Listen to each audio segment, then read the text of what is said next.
Throughout history, dozens of armies have claimed to be the most dominant military force ever assembled: Spartans, Romans, Mongols. But if we treat history like a competitive game and actually rate these armies based on their stats, matchups, and long-term viability, most of them are not even close to the top. In fact, the army everyone thinks belongs in S tier, I'm putting them in F tier. And the army that actually broke the entire meta, almost nobody talks about them. F tier, Spartans. Yeah, I said it, the Spartans are F tier. And before you destroy my comment section, hear me out. On paper, the Spartan build looks incredible. Every citizen trained from the age of 7. They maxed out their individual combat stat harder than any army in history. One-on-one, a Spartan hoplite is one of the most dangerous units in the game. But here's the thing about competitive play. Individual stats don't matter if your team comp is fundamentally broken. At their absolute peak, Sparta had roughly 8,000 full citizen soldiers. That's it, their entire army was built on a slave economy. For every Spartan warrior, there were 7 helots doing the farming. And those helots wanted to kill them. Sparta spent more military resources keeping their own slaves in check than actual fighting wars. They never conquered anything significant, no empire, no expansion, their entire reputation comes from one battle, Thermopylae, which by the way, they lost. 300 Spartans didn't win that fight, they died. That's not S tier, that's a really well-marketed L. And when they finally faced an opponent who actually innovated, a Theban general named Epaminondas, at the Battle of Leuctra in 371 BC, the entire Spartan system collapsed. 400 full Spartans died in a single afternoon and the city never recovered. With a generation, fewer than 100 Spartan citizens remained. Max attack power, 0 endurance, 0 adaptability, that's F tier. D tier, Samurai. The Samurai have one of the best character designs in the game. The armor looks incredible, the katana is iconic, the honor card gives them a huge lore advantage, but aesthetics don't win wars. For most of their existence, the samurai spent centuries fighting each other in civil wars. Their combat style was optimized for dueling, not for large-scale conquest. When the Mongols invaded Japan in 1274, the samurai were so confused by coordinated group tactics that they nearly lost their home server. A typhoon bailed them out, twice. And here's the fatal flaw in the samurai build: they refused to adapt to the meta. When firearms arrived in Japan, the entire warrior class became obsolete overnight. An untrained peasant with a musket could drop a samurai who trained his entire life. Any build that gets hard countered by a single technology patch is D tier at best. C tier, Persian Empire. Now we are getting into armies that actually conquer things, but even here the rankings are going to surprise you. And the S tier pick, we're not even close to relieving that yet. The Persian Achaemenid Empire assembled the largest army the ancient world has ever seen. At their peak, they could field over 100,000 soldiers from dozens of different nations. They built the Royal Road, a 1,700-mile logistics network. On paper, their resource stats were unmatched, but size is a noob trap. The Persians lost to the Greeks at Marathon, at Salamis, and at Plataea, despite outnumbering them every single time. And when Alexander the Great showed up with roughly 47,000 Macedonians, he dismantled the entire Persian Empire in 4 years. Darius III had 10 times the army and it didn't matter. High HP, low strategy, low adaptation, that's the definition of a C tier build. Dangerous if you don't know the matchup, but any skilled opponent with a real strategy will tear them apart. B tier, Viking Raiders. The Vikings are the ultimate raid class build. Highest mobility in the early medieval meta, they could strike anywhere with a coastline, grab resources and vanish before anyone could respond. From England to Constantinople, they terrorized every server on the map, and their technology tree was underrated. The longship was one of the most versatile vehicles in military history. Shallow enough, for rivers, sturdy enough for open ocean, it gave them access to targets nobody else could reach. So why B tier and not higher? Because raiding isn't conquering. Every time Vikings tried to hold territory and play defense, they got outclassed by organized kingdoms. The moment opponents figured out how to build proper fortifications and standing armies, the Viking raid strategy got hard countered. Think of them as a glass cannon build, devastating in the right situation, but one-dimensional, and one-dimensional builds always fall off the late game. A tier, Ottoman Empire.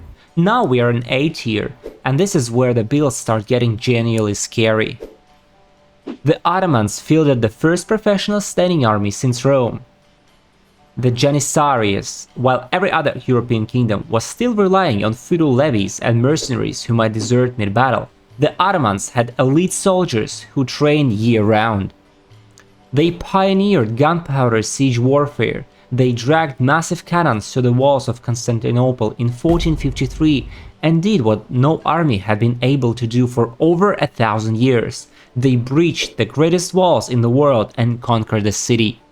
600 years of dominance across 3 continents, that's A tier.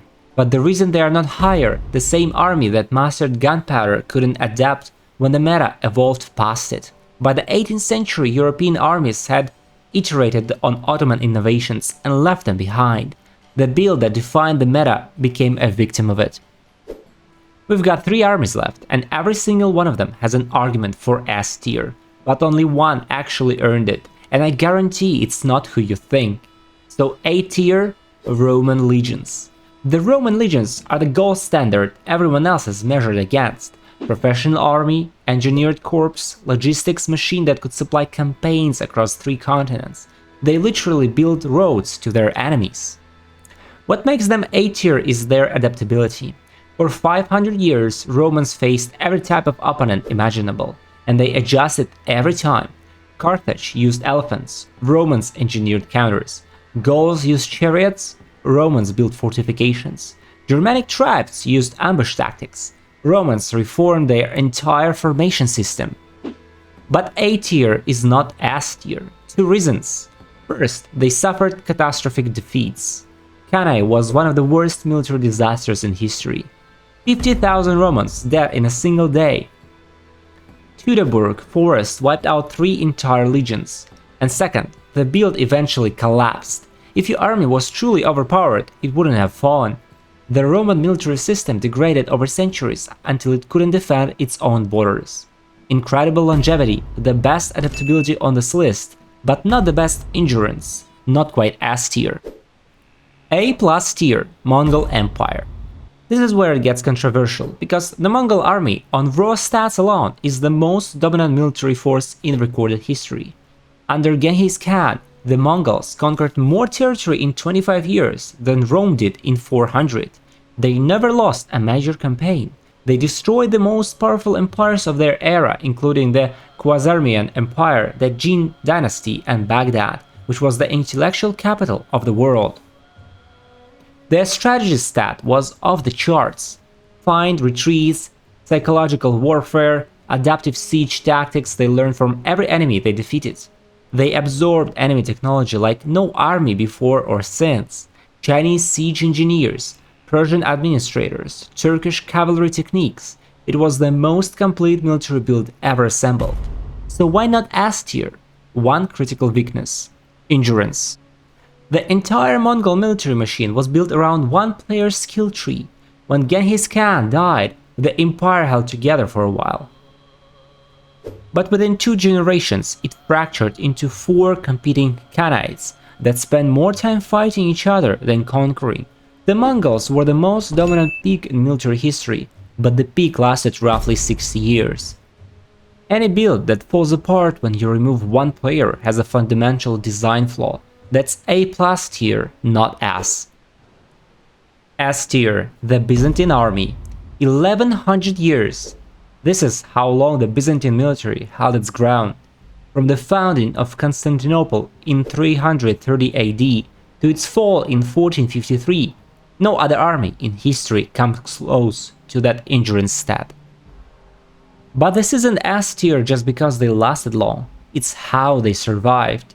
The Byzantines faced every major threat on this list: Persians, Arabs, Vikings, Crusaders, Turks, Mongols, Bulgars. Sometimes 3 of them at the same time, and they didn't just survive these matchups. They wrote the book on how to beat them, literally. The Strategicon, written around 600 AD, is one of the most sophisticated military manuals in history. It didn't just describe formations and tactics, it contained detailed analysis of every enemy the Byzantines faced, their weapons, their psychology, their weaknesses, and specific strategies to exploit them. Military historians call it the first real theory of combined arms warfare. Western Europe didn't produce anything this advanced for another 1200 years.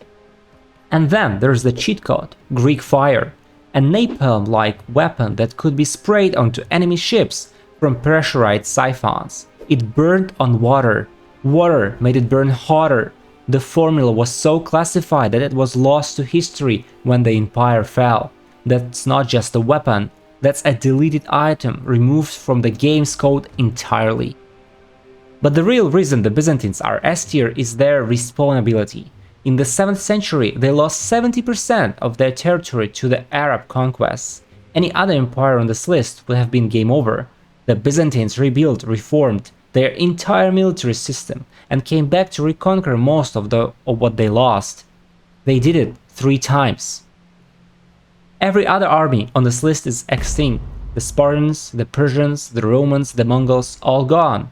The Byzantines outlasted every single one of them, not because they had the highest attack power, or the most territory, or the flashiest weapons, but because they mastered the one stat that actually determined who wins the game: survival. And that is your S tier.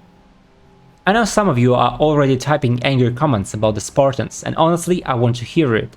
Drop your ranking in the comments and tell me which army I got wrong. And if you think I missed one that deserves a spot, I might make a part 2.